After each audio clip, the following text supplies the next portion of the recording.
Egg gravy செய்யறதுக்கு stove on பண்ணிட்டு ஒரு பேன் வந்து எடுத்து வச்சுக்கலாங்க. பேன் சூடானதும் எண்ணெய் ஊற்றிக்கலாம். எண்ணெய் சூடானதும் சீரகம், மிளகு, பட்டை, கிராம்பு, மராத்தி மொக்கு இதெல்லாம் சேர்த்துட்டு, அன்னாசி பூ இதெல்லாம் சேர்த்துட்டு, வெங்காயம், பூண்டு, இஞ்சி இதெல்லாம் சேர்த்து வதக்கிக்கலாங்க. கூடவே தக்காளியும் சேர்த்து வதக்கிக்கலாம்.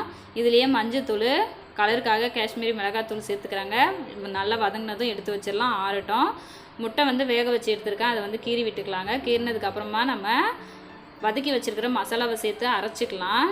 அரைச்சி எடுத்து வச்சுட்டு மறுபடியும் பேன் வச்சுட்டு எண்ணெய் சூடானதும் எண்ணெய் ஊற்றி எண்ணெய் சூடானதும் மஞ்சத்தூள், உப்பு இது ரெண்டும் சேர்த்து பச்சை வாசனை போகிற அளவுக்கு வதக்கிட்டு முட்டையை வந்து சேர்த்துக்கலாங்க. முட்டையை சேர்த்துட்டு 2 நிமிஷம் இந்த எண்ணெயிலே நல்லா வதக்கி விட்டுக்கலாம். மசாலாலாம் அப்சர்வ் ஆகட்டும்.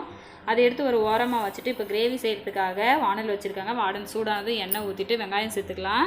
வெங்காயம் வதக்கி விட்டுட்டு கூட மிளகாத்தூள், தனியாத்தூள் இது ரெண்டுத்தையும் சேர்த்து வதக்கி விட்டுக்கலாம். அதோட பச்சை வாசனை போகிற அளவுக்கு வதக்கிக்கோங்க. வதக்கிட்டு கரம் மசாலா வந்து 1/2 டேபிள் ஸ்பூன் சேர்த்துக்கிறாங்க. சேர்த்து வதக்கி விட்டுட்டு நம்ம அரைச்சி வச்சுருக்கிறோம்ல மசாலா, அதுவும் சேர்த்து வதக்கி விட்டுக்கலாங்க. வதக்கினதுக்கப்புறமா தேவையான அளவு தண்ணி ஊற்றி மிக்ஸ் பண்ணி விட்டுட்டு உப்பு தேவையான அளவு சேர்த்துட்டு கிரேவி வந்து நல்லா கொதிச்சு திக்காகி வந்துருச்சு பாருங்கள். எண்ணெயெல்லாம் பிரிஞ்சு வர டைமில் நம்ம முட்டை வந்து சேர்த்துக்கலாங்க. முட்டை சேர்த்துட்டு 5 நிமிஷம் கொதிக்க வச்சு எடுத்தோம்னா சூப்பரான எக் கிரேவி வந்து ரெடி ஆகிடும். மறக்காமல் லைக் பண்ணி